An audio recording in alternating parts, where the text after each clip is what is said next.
Through the Sea by Night. Bible Stories, Episode 7.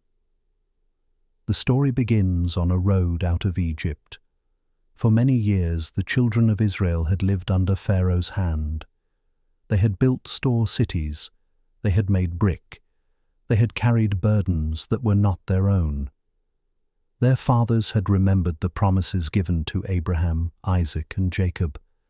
But in Egypt those promises often seemed far away, hidden under labor, grief, and command. Then the Lord called Moses. Moses came from the wilderness with Aaron beside him and stood before Pharaoh. Again and again he spoke the word the Lord had given him, "Let my people go." Again and again Pharaoh hardened his heart. The land of Egypt saw signs and plagues, each one showing that the Lord God of Israel was not like the gods of Egypt, and that Pharaoh's throne was not the highest power in the world. At last, in the night of the Passover, Egypt was broken with sorrow, and Pharaoh sent for Moses and Aaron. He told them to rise up and leave from among his people, they and the children of Israel. He told them to go and serve the Lord. So Israel went out. They did not go out like a small family slipping quietly through a gate. They went out as a people. Tribe by tribe, household by household, they gathered what they had. Fathers lifted children. Mothers carried kneading bowls bound up in their clothes. Old men leaned on staffs. Flocks and herds moved with them, the road filled with footsteps, bleating animals, low voices, and the sound of a nation beginning to move after generations in bondage. They were free, and yet freedom was still new to them. They had known the rhythm of Egypt, the brick fields, the overseers, the narrow choices of slaves. Now they were a caravan under the open sky, following the command of God into a wilderness they did not know.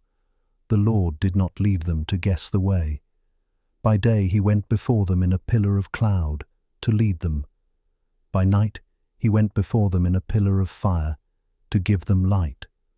The sign was visible, steady, patient, a cloud in the daylight, a fire in the darkness.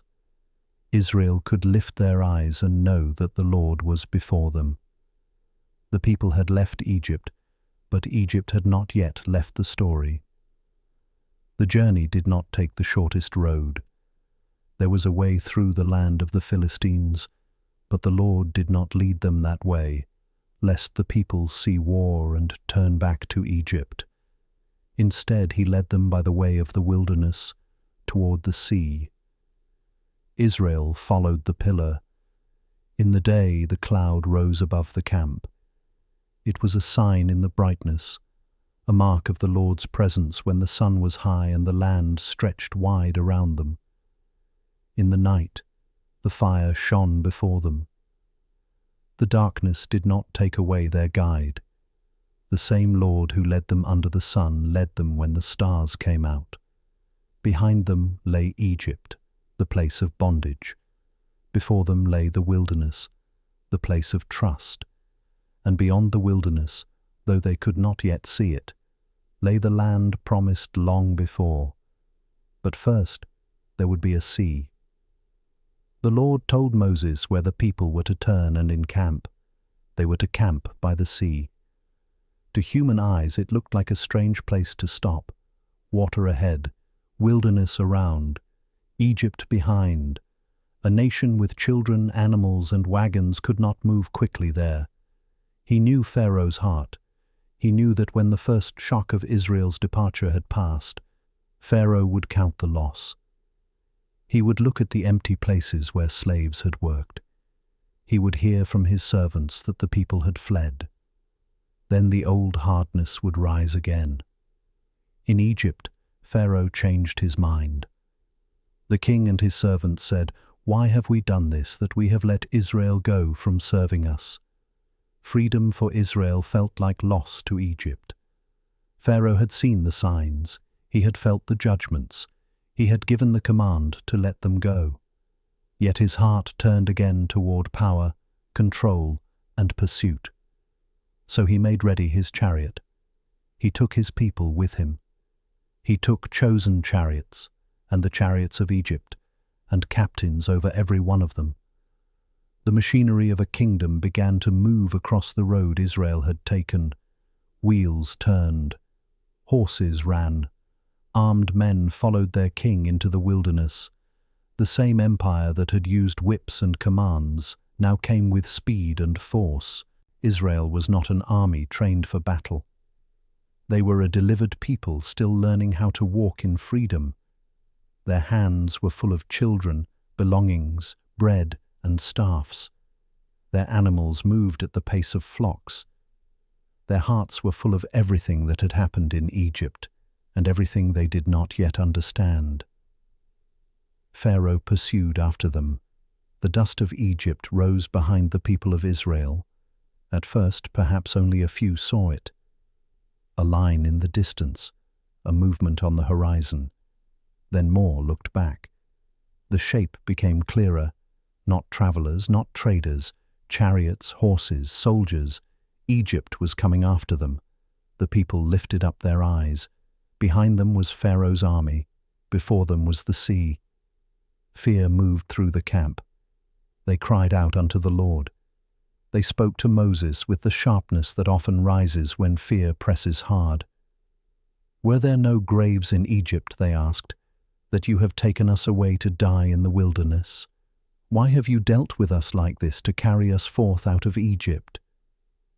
The words were frightened words. They came from people who had seen the power of Egypt too long. They had been delivered from slavery, but the shadow of slavery still knew how to speak inside them. Moses stood with them at the sea. He could see what they saw. He could see the water. He could see the army. But Moses had also heard the Lord.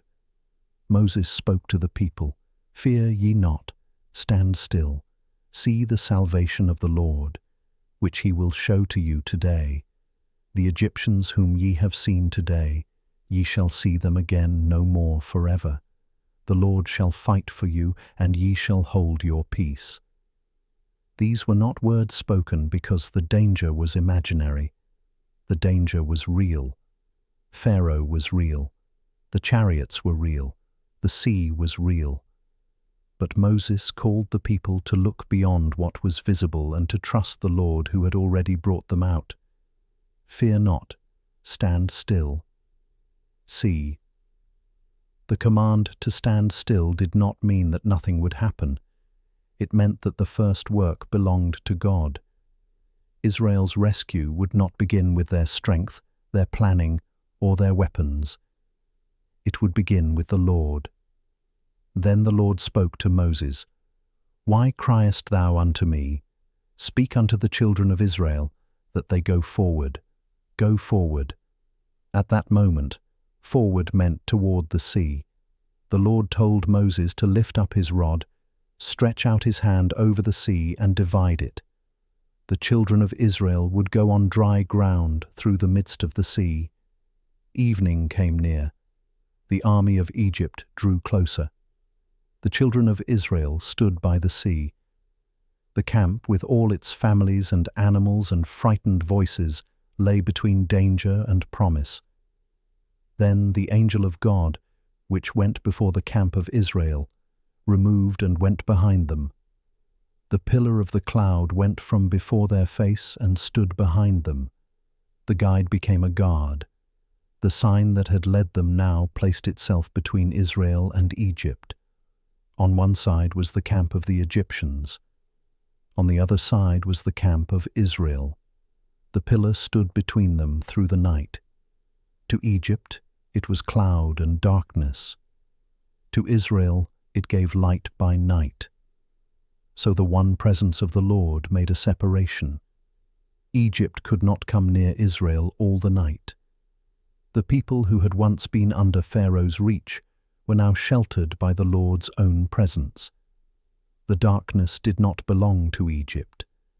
The night did not belong to Pharaoh. The space between the two camps belonged to God. The chariots did not break through. The horses did not overrun the camp. The night settled over the sea, but Israel was not abandoned in it. Moses lifted his rod. He stretched out his hand over the sea, and the Lord began to make a way. The scripture tells it with a holy simplicity.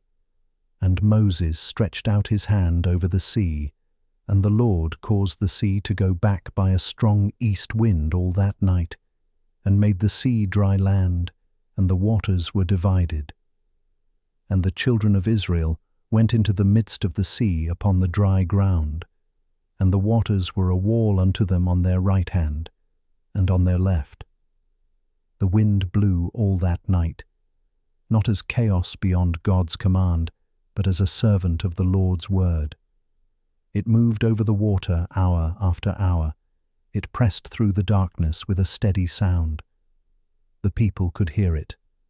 The sea responded to the command of its maker. The sea went back. The waters were divided.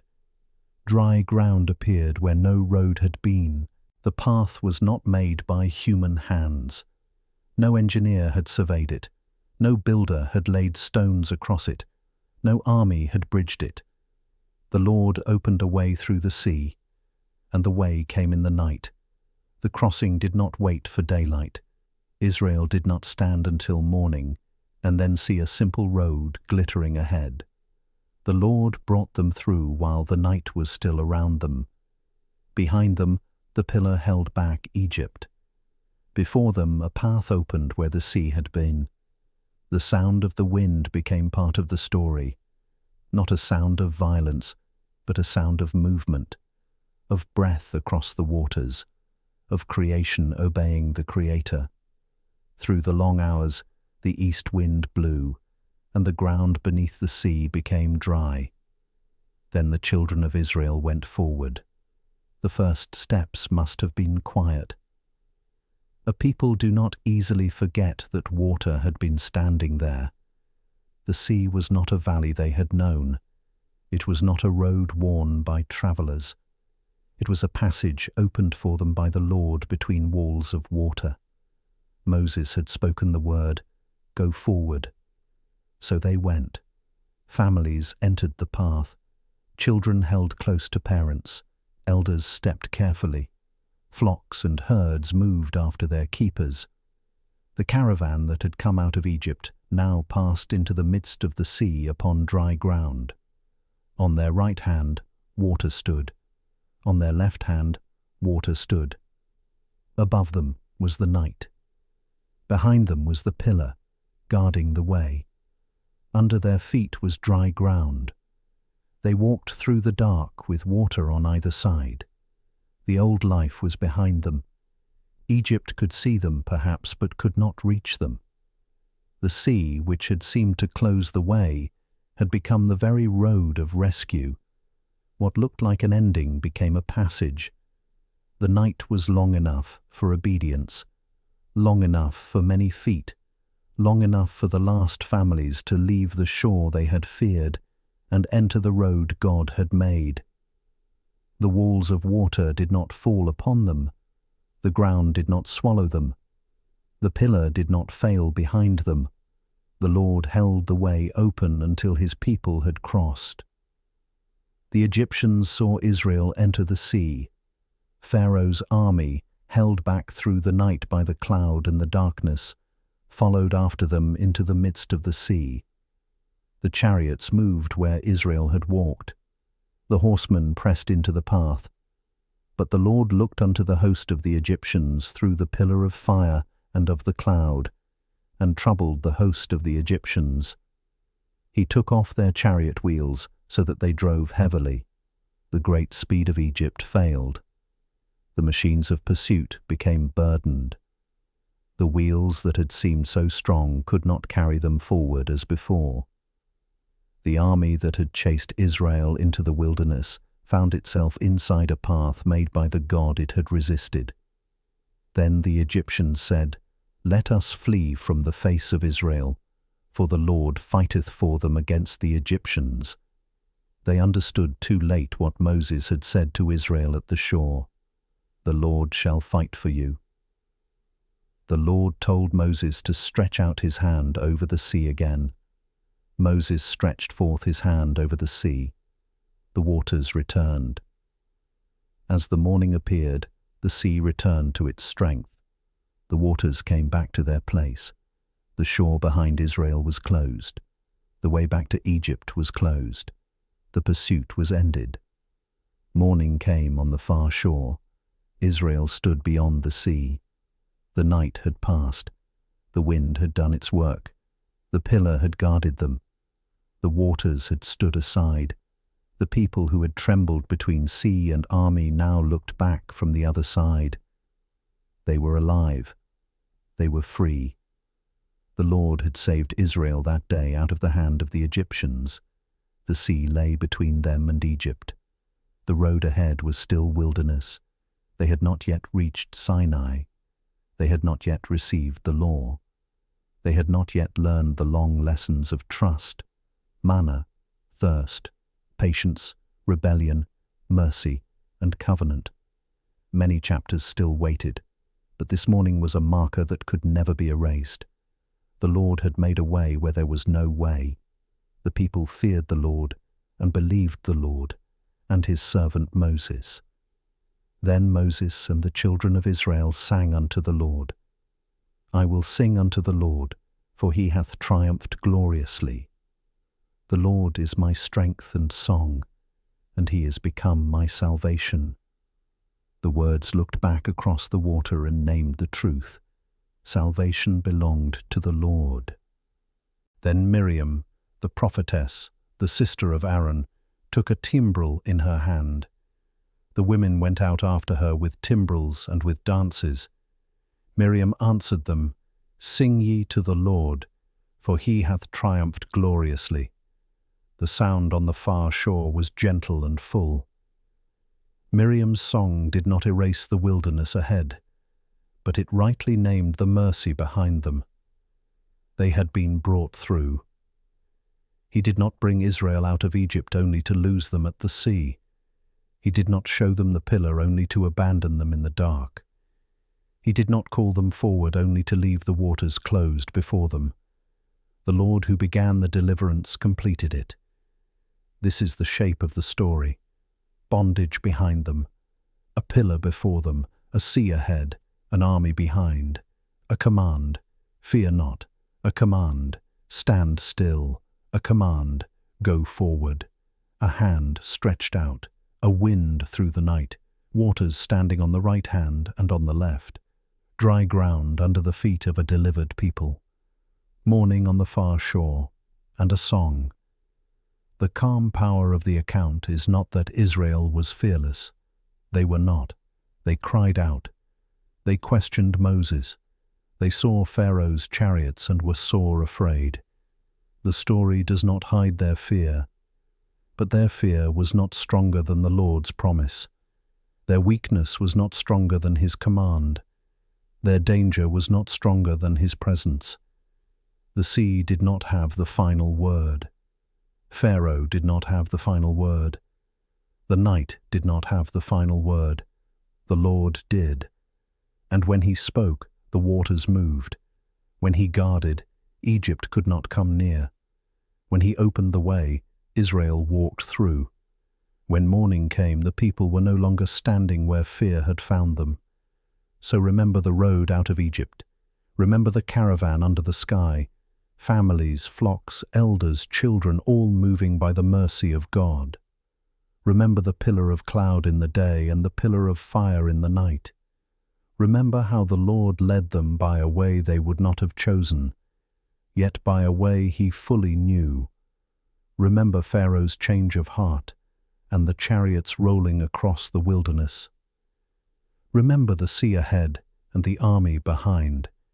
Remember the frightened cries of the people, and Moses standing among them with the word of the Lord. Fear ye not. Stand still. See the salvation of the Lord. Remember the pillar moving behind Israel, becoming light to them and darkness to their pursuers. Remember the space God placed between his people and the power that had enslaved them. Remember Moses stretching out his hand. Remember the east wind through the night, steady over the waters, until a road appeared in the sea. Remember Israel walking in darkness with water on either side and dry ground beneath their feet. Remember that the Lord held the way open until his people had passed through. Remember the morning, the far shore, the first light, the quiet astonishment of a people rescued beyond their own strength. Remember Miriam's timbrel and the answering song of the women. Remember that praise rose where fear had been. Remember that the Lord had brought his people out and through and onward. The night had seemed like the place where Israel would be overtaken, but the night was already becoming the place where God brought them through. By morning, the sea was behind them. By morning, the song had begun. By morning, the people knew again that the Lord is salvation.